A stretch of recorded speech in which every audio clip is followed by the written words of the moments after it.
Okay. All right, let's kick off. So, as Toby has introduced the module, this is digital culture. What I want to do this morning is kind of continue with Toby's overview of where we're going with this module, what our aims are, what your goals might well be for these lecture series. And I also want to give you some practical information. I'm going to demonstrate various things to you, and this will be a kind of a good taste of what there is to come. A lot of this you will have heard Toby say, so I will skip over quite quickly. But Toby and I are going to run this module together. I will be basically doing most of your lectures. Toby is the person to go through on staff, because he's a permanent full-time member of staff. He's the one who can answer your queries 5 days a week. I have a full-time job, so I'm here on Wednesday mornings. You can make the most of me when you've got me, but then I'm afraid I can't promise to be able to respond to things like emails out of hours other than on Wednesdays. So Toby is the person to go to if you have a query that needs to be answered or is something to do with the kind of arrangements of the module. I'm a good person to come to if you've got maybe a specific digital question that is kind of tripping you up. Thank you so much. And you think that I might have an answer. You can always cross your fingers and hope. So as Toby very kindly introduced me, I'm the digital director at a firm called ADP Architecture. We are a kind of fairly medium-sized UK and global architecture firm. So we have offices in Europe and in India and a lot in the UK. If you just give me a wave if you have been to the new teaching building the other side of the road. Yeah. Do you like the building? Just give me like a thumbs up if it was a nice place to be. You like the Formula One cars, and have you seen the workshop as well? Been inside the workshop building? Yeah, like that one. ADP Architecture designed it. So you've been in a building that we worked on, that we were the principal designers of. In fact, I sit next to the guy who worked on it for the last few years. So you've experienced the outcomes of a digital practice in the UK on the ground delivering buildings, which is actually a world that's very different to the student world. The student world is one where you get to explore ideas with very little constraints. And then the real world, the constraints kind of come slamming down on you. And as someone who's been in both of those worlds, what I want to say to you this morning is that it's really fun being a student. So maximize the amount of fun you can have now, because at some point in the future, someone's going to tell you no pretty much every day. And it's good to be in a place where someone says, yes, of course, go and do it. Yeah, I'm an architect. My background, however, is a little bit different to many architects in that I was a software developer and a few other things before I retrained as an architect. Some of my background is obviously in things that aren't anything to do with architecture, which may be interesting or helpful for you. I've got quite a bit of a background in machine learning and worked in healthcare and finance. So kind of areas where there's lots and lots of data, building machine learning algorithms and software and applications for that 10, 15 years ago. I was also a teacher. So if you notice that I'm speaking a little bit more like a secondary school teacher, then there's something sort of coming out there that you can just wave at me and be like, no, treat me like an adult. Stop giving me little whiteboards or something. I don't know, whatever you used at school. I've had some other experiences as well. There may be interesting things that come up during our lecture series.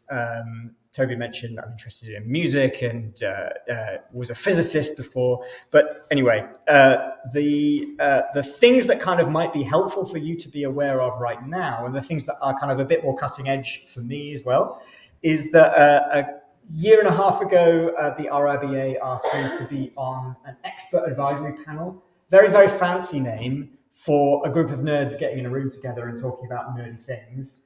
Data and computation and AI, and I've ended up in charge of ethics and practice. So if you are interested not only in how technological advancement and improvement is affecting the way you study in university, but also how it's going to affect how you go into practice in a couple of years' time as a part one, then I'm very, very happy to talk about that. And there will be a lecture later on in the series about specifically that.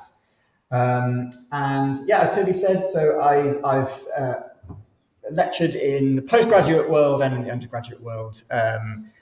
If you want to get super nerdy, I can get super nerdy, but this series is a little bit less on the kind of hugely mathematical side and a little bit more, how do we even approach this digital kind of world, and what are the tools that are available to us, and how we're going to do that as we go through.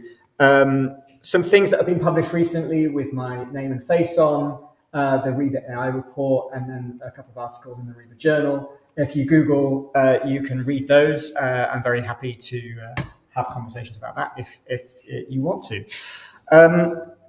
Toby's laid out the module deliverables, which is kind of like the thing that everyone wants to know at this point, is like, what am I actually going to produce? Like, what do I have to do to pass this module? And there are three main parts to it. The portfolio is the big one. And in fact, actually, the parts 2 and 3 are included in the portfolio that you submit at the end. But one of the things that tends to get a little bit uncertain as we go through the course is that if, for example, I set a task, which I'm going to do today, so I'm going to give you a link to a description of a task and a deadline. That task tends to take up all of your thinking, even though that task might actually only be a very, very small amount of the entire submission. And actually, what I want to sort of weigh out for you is the portfolio that you produce at the end of the year is 80% of the entire mark. It's the big thing. It's the thing that we care about. And as Toby said, that portfolio is also something that you're going to be producing as part of your design studios. So to answer a question that often comes up later on, and I'm sure you can ask it again later on, there's no such thing as a stupid question, but can I produce something in my design studio for my design tutor, show it to my design tutor, and they say, oh, I love that, that's really great, and then submit it as part of my design portfolio, and then submit that same image or that same piece of work in my digital culture portfolio? The answer is yes. It's designed that way. So you are producing digital stuff all the way through the year, and that makes its way into your portfolio, and that's the vast majority of what we want to see. And this lecture series supports what you're going to do in that world. However, there are very specific tasks that we found help a lot. And what they do is it kind of takes away a lot of the, I want to use, it's an extreme word, but the anxiety around Design Studio can be a bit overwhelming, because then you're not just thinking, how do I use this digital tool? You're thinking, but will my Design Studio tutor like it? And is this really what I had in mind? Or anything like that. And so we're taking that stuff away and just giving you a bounded, completely standalone task that has a very, very clear beginning and end, and should take you like a couple of hours or a few hours. And what I don't want to do is labor those things and then for you to kind of lose your mind for like 4 weeks and 20 hours on like a little task that I set, and then miss the wood for the trees. Does that kind of make sense? Yeah, I don't want to labor the point, but it's happened before where kind of everyone worries so much about the mapping task that they like leave the portfolio to the last minute. They're like, no, wrong way around. And then lecture notes. So this is the way I make notes. And the way I make notes is sort of informed by just understanding myself, knowing how I work, and also like a tiny bit of actual psychology and research. And the idea is that by making a note with a pen of a certain thing, it forces you to slow down your thinking and go at the speed of your pen. This is true for drawing and architectural drawing as well. This is why we teach you drawing in year 1 and computers in year 2. Because computers can just run away with you, and your thoughts can run away with you. But holding a pen slows down and focuses your thoughts. And the other thing that I'm going to say right at the beginning is that this is not a lecture course where you follow along with what I'm doing on your computer live in the room. So I'm sure many of you brought your computers today, you've got a laptop, and you're thinking, well, what I could do is when Chris shows me how to do this thing, I'll go along with him and I'll click the same buttons that he does, and then we'll kind of work together through something. The reality is that doesn't work. I've tried it, you've tried it. Basically, I'm going to go too fast. And the reason I'm going to go too fast is because I want to give you all of the tools that I can for you to make amazing things with your computers this year. But the best way of doing it is you can definitely keep up with me if you use a pen and a piece of paper. So when I say, this is the command I'm using, you can write down Control-C in your notepad or your notebook much quicker than trying to follow along and there's that feeling when you're following along with someone where you're it's a bit like surfing. You're surfing on a wave and you're on the surfboard and the wave behind you, you're yeah, this is great. And then there's this moment where you get overtaken by the wave. And then the person doing this demo is 4 steps ahead of you and you're still struggling with a step, 10 back. And that is the point at which now nothing's going in. You might as well have stayed in bed. Don't stay in bed. But if all you do is have a pen and a piece of paper, you can absolutely keep up with however fast I'm working. And I'll explain as we go. And then effectively what you end up with is these really useful cheat sheets that are in your language, written by your hand, that then when you watch back the recording and everything is being recorded, you can follow along and you can pause the video and you can say, oh, hang on, I didn't get that. Where did I go wrong? And you can rewind and you can have a go. And that's a really good way of spending a couple of hours. I think there's 100 hours in total across the entire 2 semesters. So it's going to be, 2 hours a week, something like that, thereabouts. That's a great way of spending your 2 hours, is to take what you've seen, follow along, but apply it in your context and use the same results. Even you might produce something you're really proud of and that's quite good looking. And my notes are a bit messy, but yours might be a lot nicer. So here's the starting point.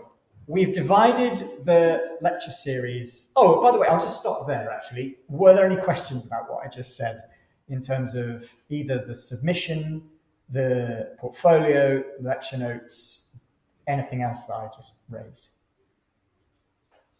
I'll give you 20 seconds to have a think. Even I've got sketchbook. Yeah, go for it. Can you not use AI in any of this model, including learning how to use the software? Absolutely. So using an LLM, for example, to ask questions about how to do a certain thing in some software is a really good use of that tool. However, this is some advice I gave to my practice. I also add as well. Yeah. Chris is on the RIBA advisory board for AI. No, I already said, you missed that. Yeah. That it's a great use. However, we have a rule of thumb at ADP. And the rule of thumb is for every 10 questions you ask an AI generative tool, you should expect that 2 of them are absolute nonsense. So usually the things that I find are helpful is it gives me maybe an indication of how I might approach a topic or how I might approach a certain thing. But if I really want the detail of it, I'm going to go and find someone who knows what they're talking about, or someone I trust, or you bring that question to one of the tutorial sessions, We haven't spent a long time, but in the module handbook, you'll see that the lectures are not absolutely every week just pumping you full of information. There are these breaks where we go, okay, what we're now going to do is kind of like a show and tell or a Q&A, and it's much more of a tutorial. You just bring your problems and we work through them together. And that's a great use of that. So the AI hasn't helped me here, so come to someone else. But absolutely, yeah, that's a good use of a tool that kind of nudges you in a particular direction. Other questions?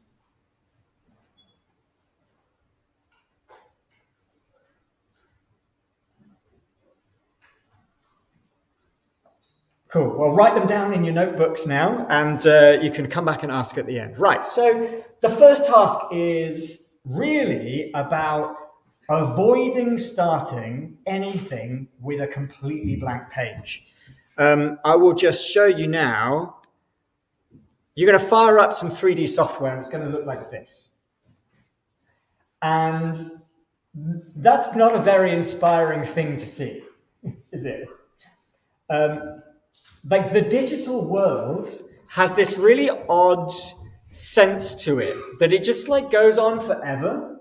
It's like never ending and scaleless and blank and somehow a little bit like dystopian and depressing sometimes. It's just looking at this kind of sea of grey.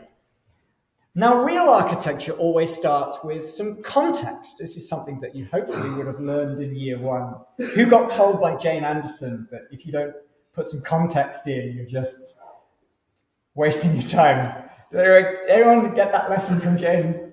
I remember being told that a lot of times. There's a tree there, why didn't you draw it? And so one of the first parts of working in the digital is to say to yourself, well, there might be some really important information about the context within which I am designing that I need to bring into my digital environment to stop me starting from this just grey nothingness. At the very least, I might then have understanding of scale, how big something is, where I am in the world, what the surroundings like.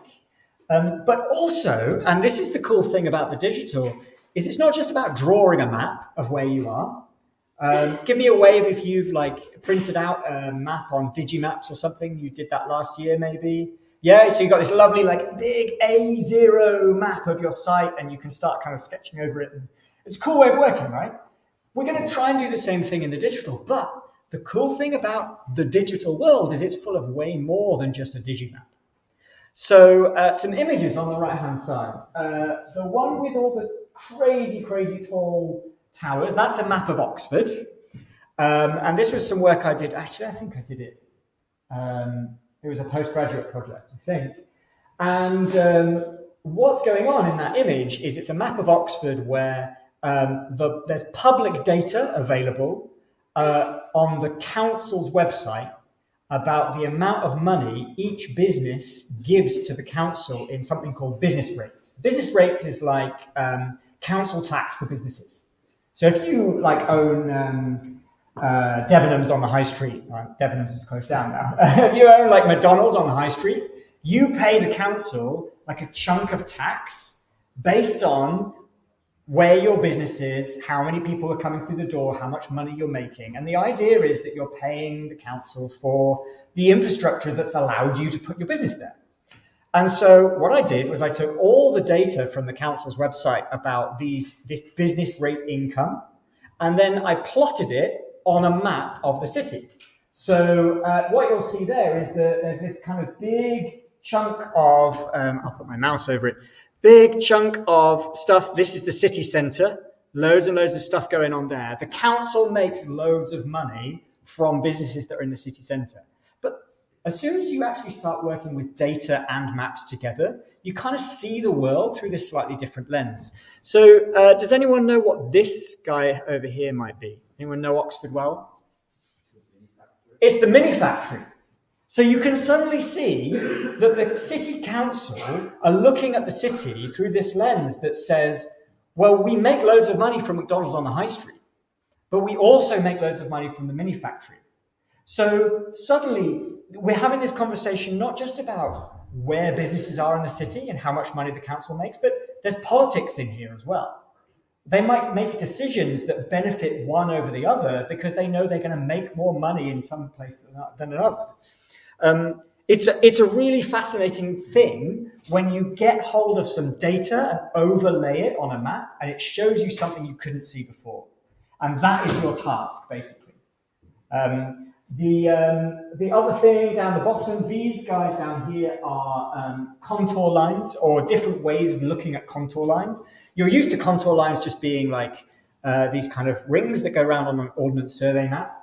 But the one on the left is actually a computer process where I've drawn a line that's always at 90 degrees to the contour lines.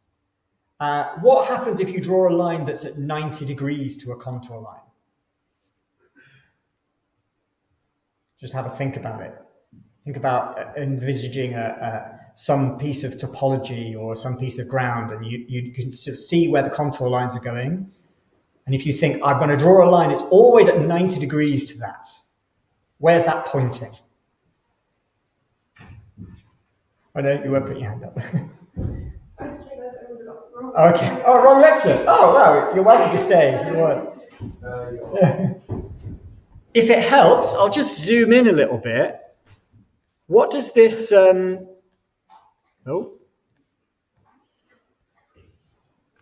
What does this image remind you of? If I zoom in here. What does it look like? Like ridge lines. Yeah, kind of ridge lines. They're definitely, there's something. In fact, actually, they're the opposite of a ridge line. If you imagine a little stream on a mountain, and you think of a map of what those streams look like, does it kind of remind you of that picture? Yeah. So now what we're doing is we're taking some data that you've got available to you, which is like contour lines, and you're looking at it through a different lens, which is actually, this is the route that rainwater takes when it flows downhill. And now suddenly you kind of see the map in a whole different way. Like, oh, wow, that's cool. If I had a little stream, like this is the route it would take. And I don't even need to know where those streams are. And that's all because a computer can do loads and loads and loads of very simple mathematical calculations very, very fast.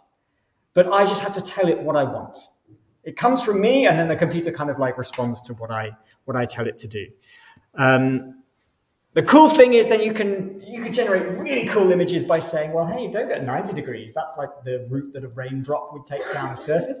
Why don't you go at like 89 degrees or 1 degree? And you get these kind of mad spirals. It's super cool. It's as soon as you start playing with these things, you realize it's like it becomes a tool for expression or a way of seeing the world. I want to show you some other things as well. Here's an example. This is some historic mapping data. This is the city of Siena. Has everyone been to Siena in Italy? On holiday in Tuscany? Really interesting city because most cities have like a river running through them. That's where the water comes from. Siena is on a mountain and there's no water. And so what they do is they have these big aquifers, storage of water underground, and then the whole city is basically like desperately has this kind of really interesting relationship with the fact that there's no water. They have to store the water in the autumn when it rains, and then they have to use it during the summer. If they run out, then there's nothing to keep them alive. And there's this kind of really interesting way of thinking about things. These lines here are not data about water, not data about topology, not data about finance, but data that comes from mobile phones. This is public GPS tracking data. So I'll show you this later on today. These are lines that people have traveled where their phone is tracking their location and making that data public via something called OpenStreetMap. So you can literally upload your own GPS tracking data to OpenStreetMap. And the interesting thing about it is that even when the map runs out, you can still see a map because this is where lots and lots of people have gone. But if you zoom into that bit, it kind of ends up being a little bit fuzzy around the edges. And it's not just tells you where the road is, it tells you not just where the infrastructure is, but where people actually go. You can see the center of the city is like bustling and busy. And then when you get out here, people are probably just on a car or on a train, so they're just going in one particular direction. I want to show you this one, because when we talk about mapping, it's not just about two-dimensional flat images overlaid on an Ordnance Survey map. This, I think, is a really fascinating way of seeing mapping data in space. This is, hopefully it will load, and hopefully we'll have some sound as well.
What you end up with here is, because it lights up really high when as you move through the lake,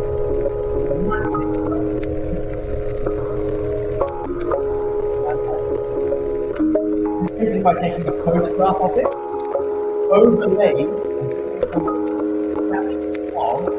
something from 3 on top of a spatial representation.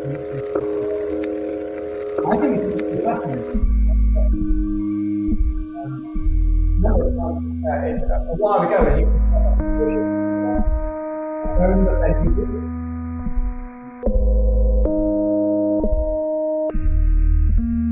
Anyway, the video continues, and you can look that up. It's called Immaterials, Light Painting Wi-Fi. Does that give you an idea of the fact that actually you can map a lot of different things and a lot of different data on top of a representation of space?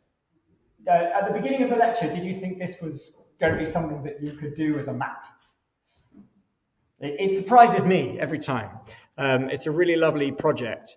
There's also this project, which I like a great deal.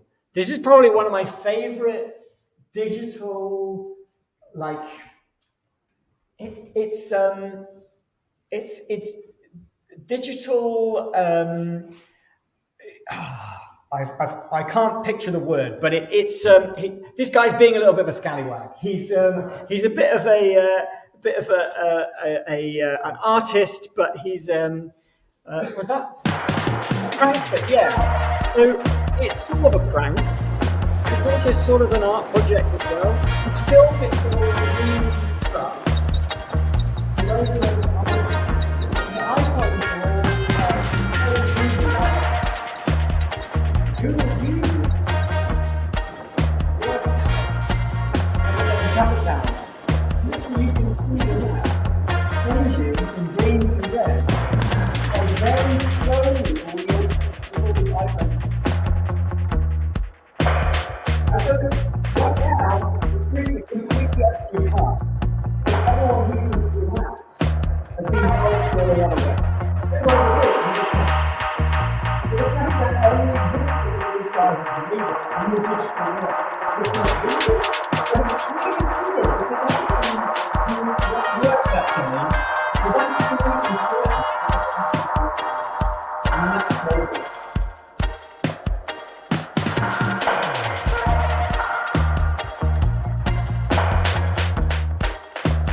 I think he's done done other things like that as well, but I think this is one of my favorites. I really like the idea that, he woke up one morning and there's just too much traffic outside his window, so his solution was to buy 100 iPhones.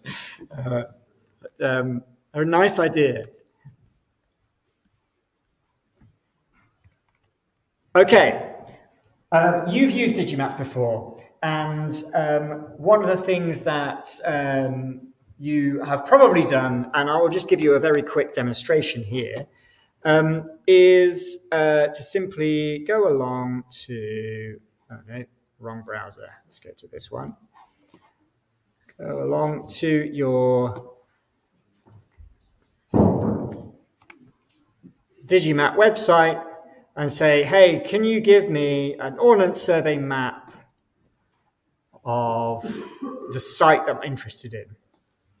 Now you'll see on the task that it's going to encourage you to choose some part of your site to map for this task. You need to come up with a map of some area that you're interested in. Just give me a wave if you are aware that your design studio or your design project this year, you just don't have a site yet. You don't know what site it's going to be. So you're just unsure. Usually it's around like 25-30% of the year. It's just going to be like, well, I don't really know yet, or we'll be told a site later, or I'm not sure.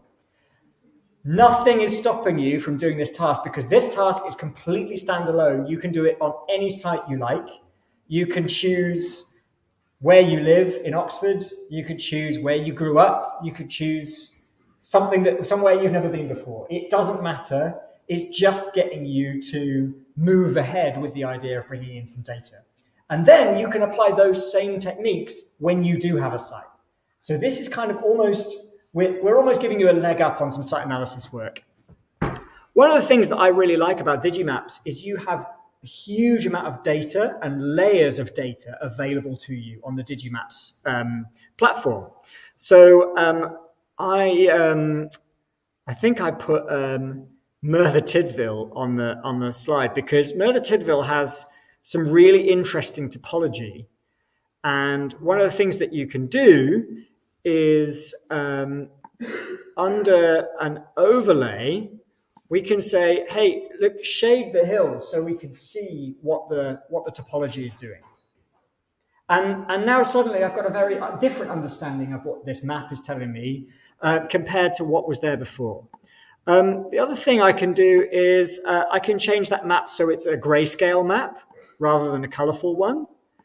And then the other thing that I can do is I can sort of maybe turn down the opacity a little bit. And then I can turn on some contours. And I can change the terrain contours. And now suddenly I'm looking at the same place through a completely different lens. I'm looking at it through the thinking of what's the ground doing? Like, where are the hills? Where are the steep bits? Where are the flat bits? And then I can very easily switch back to really being concerned about, well, this tells me at a glance where the big roads are and where the small roads are and where the boundaries are. But now I'm looking at through a different lens. Do you see what I'm going for? So Digimap has all of this kind of built in. You can play for hours if you want to with the options that you have on the left about how you want to display all the things on the website. We can add some grids so we know where we are in the Ordnance Survey map of the UK. Don't know whether you'd want to do that or not, but certainly interesting. We can see where the county boundaries lie if we wanted to. Now, all of these things are quite dynamic. You're not just saying, I'm going to produce a map that shows me in one image everything about my site, because it's basically impossible to do. But what you can do is use this tool to produce multiple maps that you can then also layer over the top of one another in Photoshop. The simplest way of doing this task is to find different maps that show you different things and then layer them up against one another in Photoshop.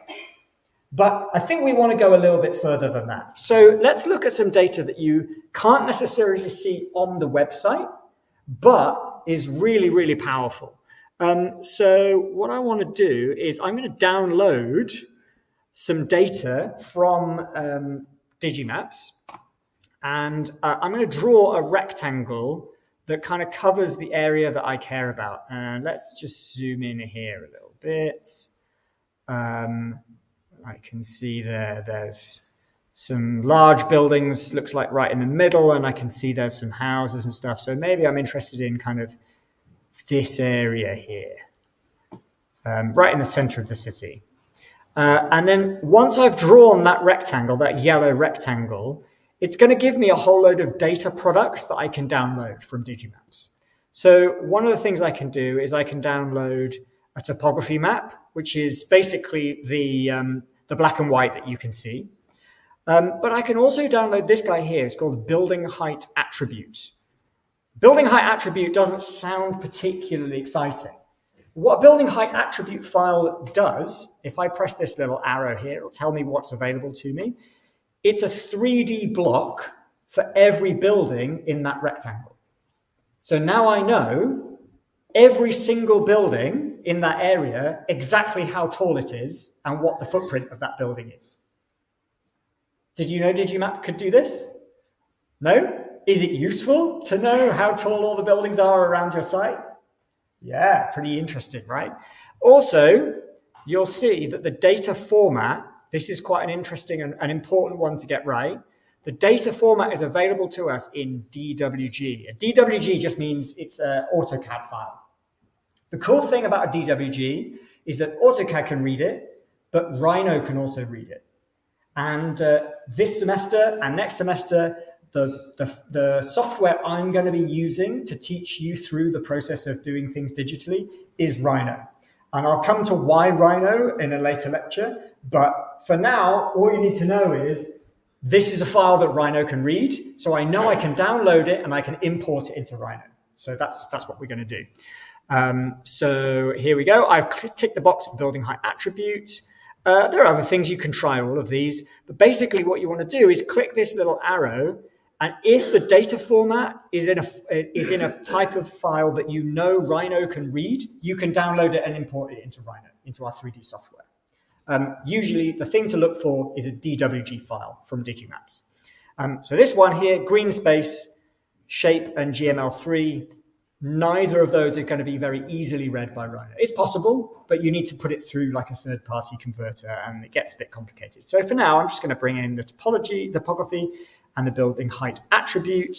Then what also we can do is we can say, let's take land and height data. So we were interested in Merthyr Tydfil because it had this really interesting like contours and terrain. It's very hilly and steep, and the whole town is kind of built into the side of hills and this kind of stuff. So what I can do is I can double check this, DWG, tick, and I'm going to take the terrain 5 contours. What that will do is it will give me terrain at 5 meter intervals across my entire site.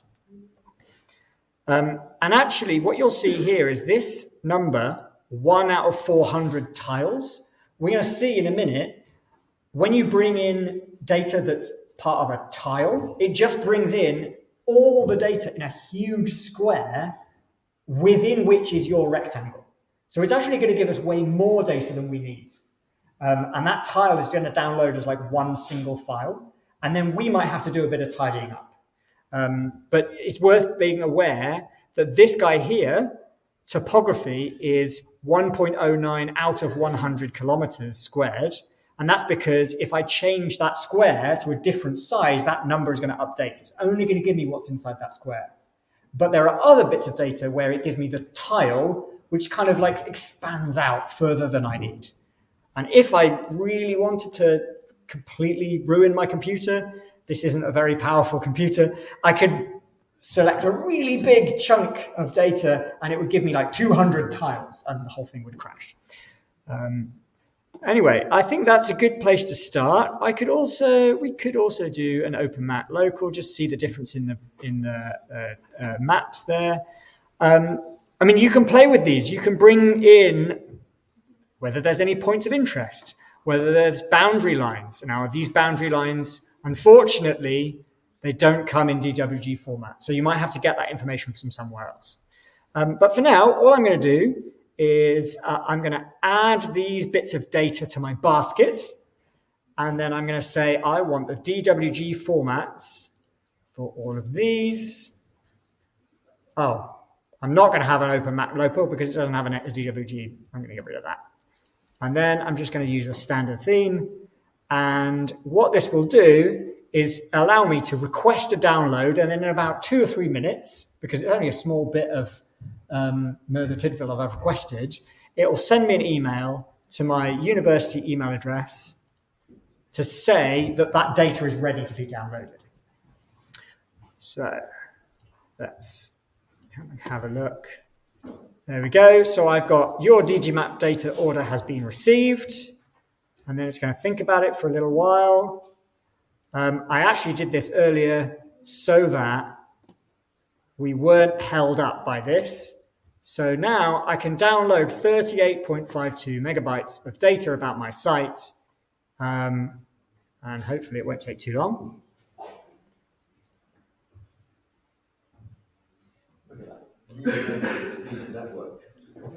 So fast, 38.5 megabytes. The blistering speed.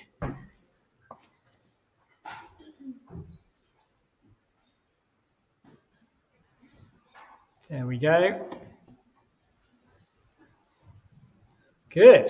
So now I can unzip this.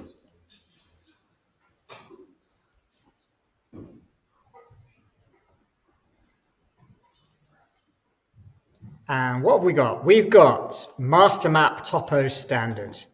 And that includes this file, mastermap topo 6055207.dwg. Well, .dwg sounds like the kind of file that Rhino can read. So I'm going to open up Rhino here. I'm going to come into the file menu and I'm going to use import. There is a shortcut, which is, give me a wave if you've had a go at using Rhino. Yeah? Keep your hand up if you love it. Like 3 people. Great. Okay. The thing about Rhino is it's like, you know when you watch like old films from the 80s and they're all like hackers, they're all just like using the keyboard all the time and they never touch the mouse? That's how Rhino works. That actually using a mouse is like not how Rhino, I mean, yeah, you need to use the mouse a bit, but really Rhino loves keyboard commands. So what you can do is you just type into Rhino what you want. And in this case, what you could do is you could say import. And you just type import and you press enter and it will give me exactly the same result as if I click file import. But the cool thing about those keyboard commands is there are loads more of them than there are menu items. So here we go. I'm going to go to my downloads folder. Are you getting bored yet or are you still excited about what we're doing? Yeah, I mean, all we're doing is bringing a map into Rhino, but this is basically like all you'll need to get started. Here we go, master map topo. Here's my DWG file. I'm going to click open. And I'm going to say, firstly, that I know that my model units are in millimeters. The model that's coming in is in meters, because Ordnance Survey models use meters. I can correct this later. If you don't have to get this exactly right first time, we can correct it later. But I know what I'm bringing in is in meters, and I know my model is in millimeters. So it's going to need to do a bit of like scaling in order for everything to work. And I'm going to press OK. And then it says, successfully read file, blah, blah, blah, blah, blah. And there's a whole load of layers in my Rhino file that weren't there before. And they're all turned on. And you can't see anything at all. So what's happened? Yeah? Might need to zoom out. In fact, I'll tell you exactly why we might need to zoom out, because this is in millimeters, right? So I'm going to draw a square on the floor that's 10 millimeters by 10 millimeters. Well, that's only the size of like a centimeter block. And that's what we're looking at right now. So yeah, okay, let's zoom out. But, well, should we be seeing something by now? Let's go to the top view. So we're looking straight down. I've just double clicked the word top. And then this is where we started the file, this little guy down here. And I'm zooming out and I still can't see anything. I still can't see anything. I still can't see anything. Well, where's this all gone? Well, what I can do is I can press Control A and it will select everything in my file. And suddenly, if I've zoomed out enough, I should see this little thing up here. And I'm going to zoom into that point. And the way I'm zooming in, by the way, is I'm using my mouse wheel. I'm just scrolling up and down to zoom. And here we are. Here's my map. That's exactly the map that I selected, right? Now, why on earth would I import this thing and it's arrived like 1,000 miles, like actually it's gone like up to the northeast of the center of my file? Feels a bit weird, like why would it do that, right? And the first time you import map data into Rhino, I guarantee you're going to have that experience where you've imported it and you're like, well, where is it? And you can't find it. It's like miles away somewhere. Has anyone had this happen to them before? You're shaking your head, right? You know this feeling. Yeah, okay. Well, the reason is, and I'll head back over to Digimap, we can have a quick look. Where did he go? Here he is. I'm going to turn on 100-kilometer grid. Oh, won't let me do it. To zoom out. Here's my 100-kilometer grid.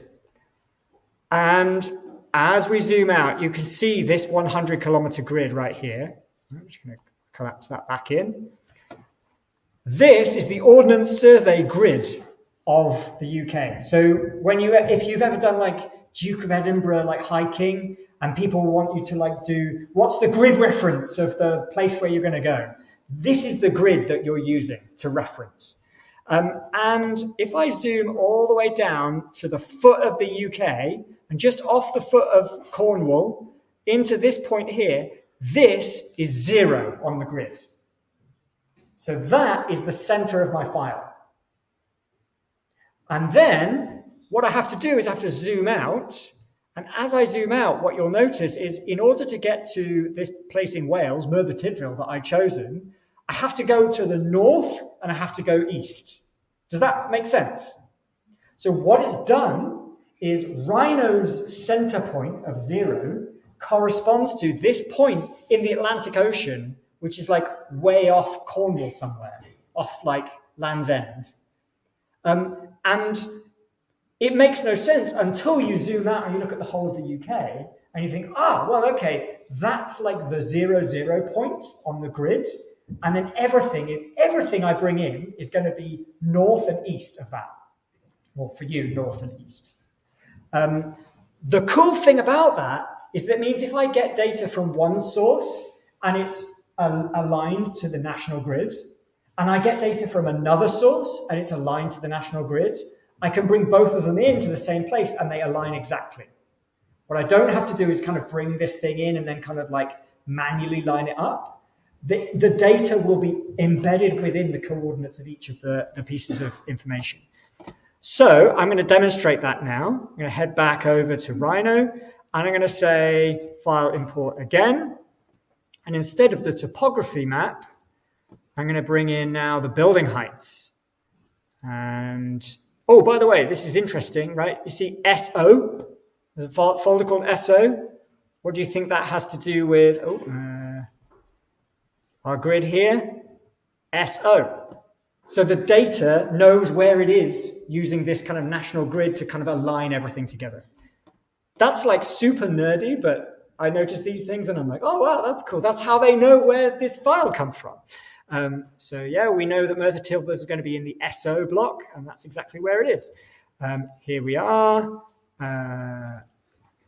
SO, and we're going to bring in fact, actually, it looks like it's brought in 2 tiles. This is a download I did before.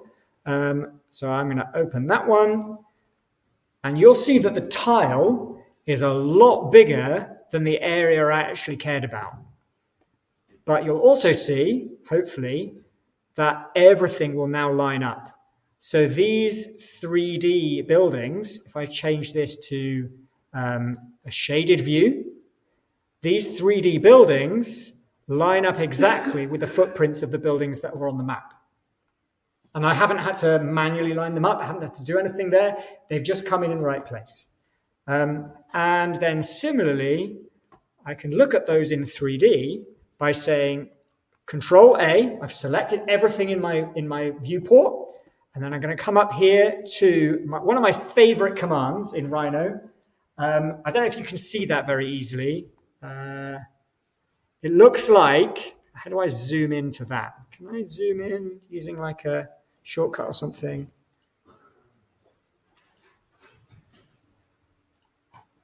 There we go. It looks like a frying pan with 2 eggs in it. It's the yellow yolks, 2 eggs in a frying pan. Actually, what it is saying, zoom to the things that you have selected. So now it'll move my viewport to be exactly focused on all the stuff I've selected. So I didn't need to zoom out, I just needed to do this. And now I can zoom into this bit here, and what you will see is, I'll just center that, the viewport. You can see all of these buildings. I'll switch this to a rendered view so you can kind of see that they've got shading. They've got heights. And there's a pretty huge amount of data here. Every single one of these is a house of someone who lives in Wales. You'll also see they're like up in the air. Why might they be up in the air? Think back to that beginning of the grid. It was in the sea, wasn't it? That 0 point of the grid was in the sea at sea level.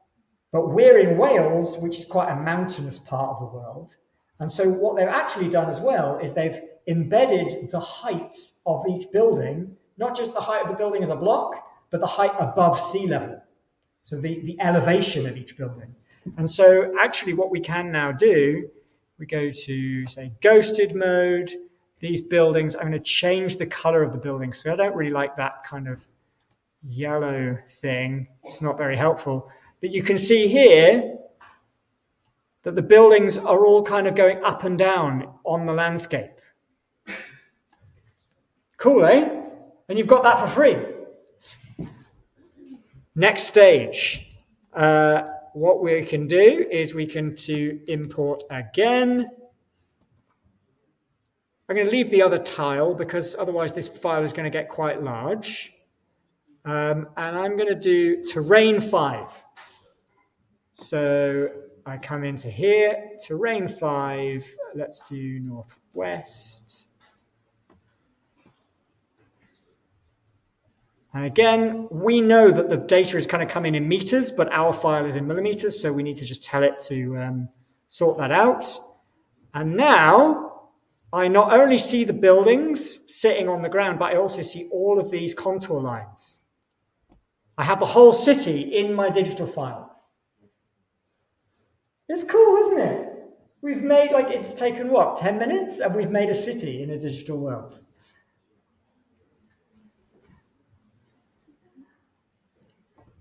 Any questions on this? Because I'm going to show you some more cool things, but I want to go at the right sort of speed for you to ask questions and make notes. At the back, yeah? Sorry, say one more time. How did I turn the contours on? I imported the contour file. I'll just undo this. The contour file, do you remember when we went to Digimaps? Here. And we said, I want to download some data. One of the options that we had was building height attribute. That was one file. The other option I have is this thing called OS Terrain 5 contours. And those contours are not just information about how high above sea level each contour line is, but it actually places it in the 3D file at that height above the 0 mark. So it pretends that the file 0 line is sea level and everything else is kind of floating above it at the height that it really is.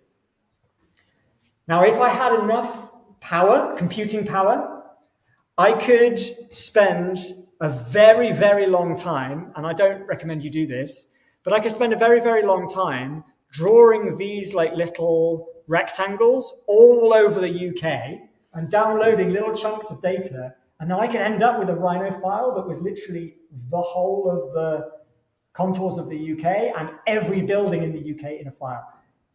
Don't do that. It's a silly waste of your time, but you can imagine it would all patch together like a jigsaw. Yeah. So that file there, what we did was we then went to the same file import. This is why we call this part of the lecture series import, because we're just importing. And we found this file called terrain5so00nw.dwg. It's a DWG file. And that DWG file is full of these red lines. And those red lines line up exactly with where the buildings are going to go. So you can kind of see how the terrain is all matching up. So I can click on this line and it'll just be selected like a normal line in CAD, except it's in 3D. There was another question. How would you go about turning that contour into an actual surface? Boom. Well, that's where I'm going. Because contour lines are great, but they're not like a real thing you can build on. They're just kind of these infinitely thin lines in digital space. There are a couple of really, really useful ways of doing this. What I'm going to do is I'm going to turn my buildings off, so I'm not distracted too much by them. And then also what I'm going to do is I'm going to select all of these layers here up to building areas, and I'm going to turn these off. I've got this little light bulb, and when it's yellow, that layer is on, and when it's blue, that layer is off. So now all I'm looking at is the contour lines. There is an easy, quick way of doing this that won't give you perfect results, but it's good enough. And then there's a slightly more involved way, and I'll show you both right now. We've got 20 minutes. I don't want to spend too long on this, but what we can do is select all these lines, and then I'm going to hit F10 on my keyboard. What F10 does, it turns on the control points. So now all of those lines are made up of little tiny bits of lines with a control point in between each one. If I zoom in, you'll see when it goes around a curve, each one of these is like a little tiny line, and there's a little point telling you where the start and end of it is. And now what I can do is I can select that, and it's going to take far too long. In fact, I'm going to stop doing this because it's going to crash my computer. I will select only a small amount of it. Don't do what I just did. It's now found 62,953 points, and it's now trying to select them all. That's a silly thing to do. Maybe I only care about the points in like this little bit. And maybe if I was clever, I'd select like a little square of them. Now I've selected those points, and I can type the command patch. And what patch does is it gives me some options here. I'm going to set the U spans to 50 and the V spans to 50. And what it'll do is it will create a surface with 50 divisions in both directions. So a lot of different ways that it can bend and stretch. And it will try and match that surface to the points that I have selected. So I'm going to say OK. And it's going to think for a little while. And it's completely failed. Let's try that one more time.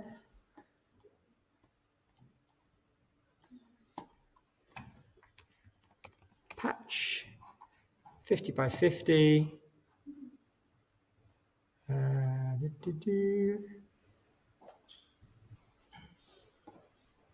Yeah, there we go. And what that's now done is it's created a surface that as closely as possible matches those points. That's the quick way. The really interesting way is to use a plugin called Terrain Mesh for Rhino. It's a free plugin. There's some homework. There's a link, foodforrhino.com/terrain mesh. And what this does is exactly what you want, which is to turn contours into a mesh surface. Have you got some ideas about how to import all this data from Digimaps into Rhino? Are you getting excited about what you can and can't do with the digital world? Hint, there's nothing you can't do. Yeah? On the Digimaps, there were two sections where it said from downloading contours. There was one that said 5 and one that was 50. Yeah. Is the 50 the one that you looked at different? So 5 gives me contours that are separated by 5 meters. Oh, okay. 50 gives me contours that are separated by 50 meters. Okay. So there'll be much less data in there. So 5 is the one you want. Let's just head back now because I also want to show you. There are other cool places to get data. I really like this website. It's called earth.nullschool.net. The recording of the lecture will have this link in. This is a wind map of the entire Earth. And it doesn't just say where it's windy, it says where the wind is actually blowing. And I find these diagrams really beautiful. There's something really evocative about being able to see something that you couldn't see before. It's making wind, which is invisible, a visible thing, but it's also animated. It's not just a blank 2D thing. And one of the things that you might then think when you're thinking about overlaying data onto a map is not just a static image, but can you bring in some animation? Can you bring in something that changes over time? There's a lot of really cool things to play with here. You can not just say wind at the surface, but you can say, I want to see all of the ocean waves.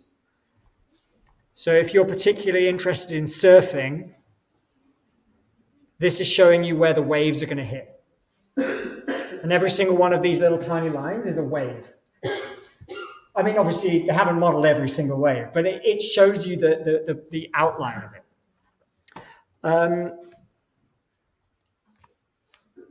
Map Puzzle is a really, really cool tool. Has anyone used Map Puzzle before or come across this?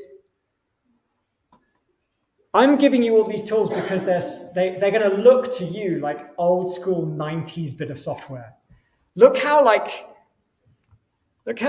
old school this piece of software is. You're like, how on earth does anyone use this? Ugh, it's horrible. But what's cool about it is that we download it. Let's download this guy. I'm going to run this file. And if you've ever tried to download or copy satellite imagery from Google Maps, you'll realize that it gets covered in all of the labels for shops and things. And also, if you've ever visited a location, it'll be like, you went here in 1992 or something. And you're like, I don't want that. I just want the aerial image. And I want it ideally at a high resolution. So what we can do here is we can basically work our way through this process. Base required, we select a map service. And the map service that I'm going to choose is Google Maps Satellite. And then it's going to ask for a latitude and longitude in decimals. I'm going to come over here. I'm going to go to Google Maps. I'm going to find where we are right now, which is the JHBB Lecture Theatre. Whoop. Here we are. Oh, where are we? Yeah, we're here. And I'm just going to like pop my mouse down in somewhere where there isn't like a building or a thing, and it gives me this little tiny icon that looks like a little pin. And down the bottom, it will give you a latitude and longitude in numbers, in decimal numbers. I don't know if you can see that. It's very, very small down the bottom. It says 51.73, blah, blah, blah, minus 1.22. I can just copy that, Control C, head over here, and I'm going to paste it in, Control V. And it's understood those numbers. And now I can click Preview, and it's going to give me a preview screen of this is the area that I'm about to download. And all of these little grids, what it's going to do is it's going to download each of those individual grids from Google Maps and then stitch them all together to make a high-res satellite image. Maybe, however, I want to zoom in a little bit. So I'm going to turn this up to zoom 19. And now you can see that it's going to give me a slightly different thing. I can also move. You can't see it very well, but I'm moving the red line to be a green one. I press the tick. And all I now need to do is press download. And it's downloading each of those individual grids of images. And then when it's done, it's going to stitch them all together for me and make a 2500 by 2500 pixel image that's saved in my downloads folder. And here we are. Let's go to my downloads folder.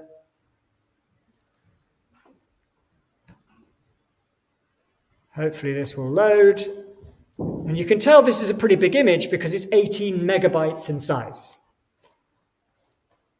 And if I zoom in, you'll see this is a much, much cleaner, much more high-resolution version of an aerial image of your site than you would get from any other way of working. Plus, you can bring this into Photoshop. Oh, hello. Oh, you could bring this into Photoshop and then layer things up together. What's that? Maybe this is warning us that we have 10 minutes to go before the end of the lecture. I'm not going to show you any more things because I've kind of overwhelmed you right now with lots and lots of stuff. Next time I'm going to show you the OpenStreetMap GPS stuff, but we've got a couple of minutes for questions before we head off. That's so weird because it's showing the screen. Yeah, it's having a little mare, isn't it? There we go. Oh, there we go, look at that. So we've got 2 minutes for questions before we go. It can be on anything that you've heard about in the last 2 hours. You'll probably be a bit overwhelmed, but I'll give you a minute to think. Shh. There's at least 2 questions. Yeah? Oh, sorry, behind you, I think. Have the hand up first, and then I'll come to you in a second. Is that okay? Yeah.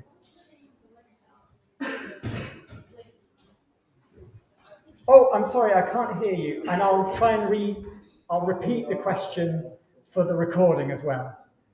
What's the name of the website with the map with the wind? Oh, it was called earth.nullschool.net. It'll be on the recording as well. Yeah.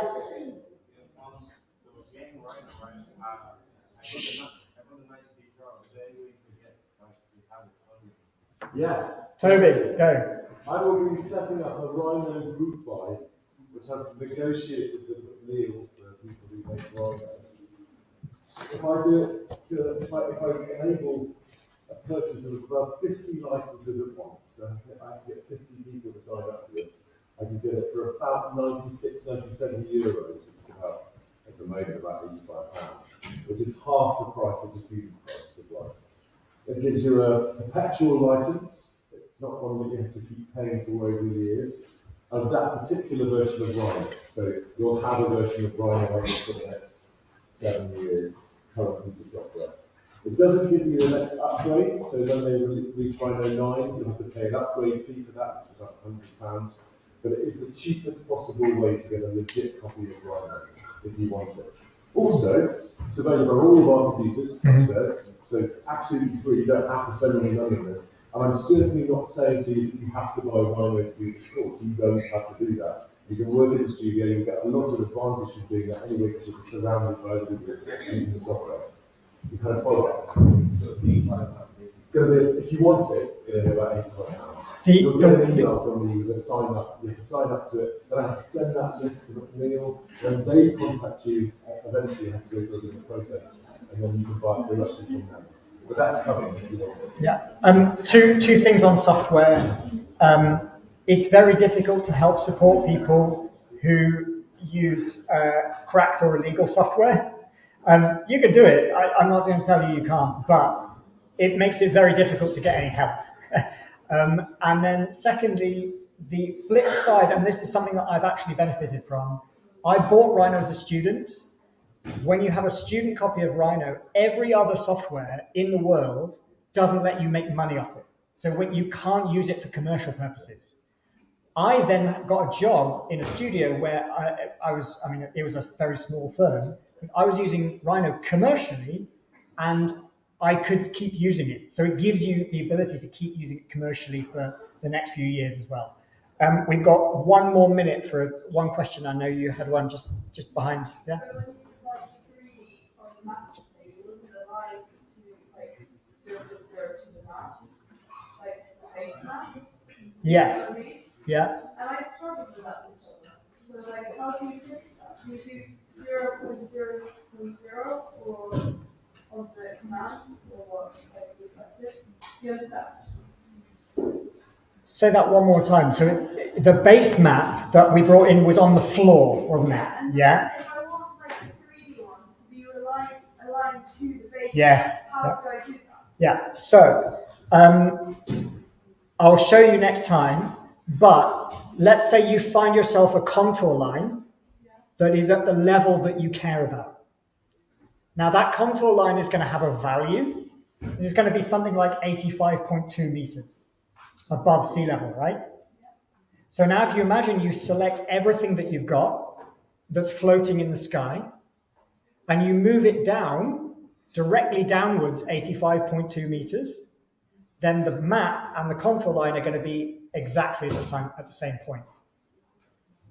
So if you think about kind of moving things onto a flat plane, that's certainly one way of working. The other option is that you bring the map up to the level of, like, basically Rhino doesn't care where the middle of the file is. You can work in the top of the sky if you work down the bottom of the sea. As long as you pick a point that you think of as the ground level, and then you always keep that stable, it's going to be fine. So there are multiple ways of squaring that. We need to move on to the next lecture. Thank you very much. I'll see you next week. Thanks, everybody.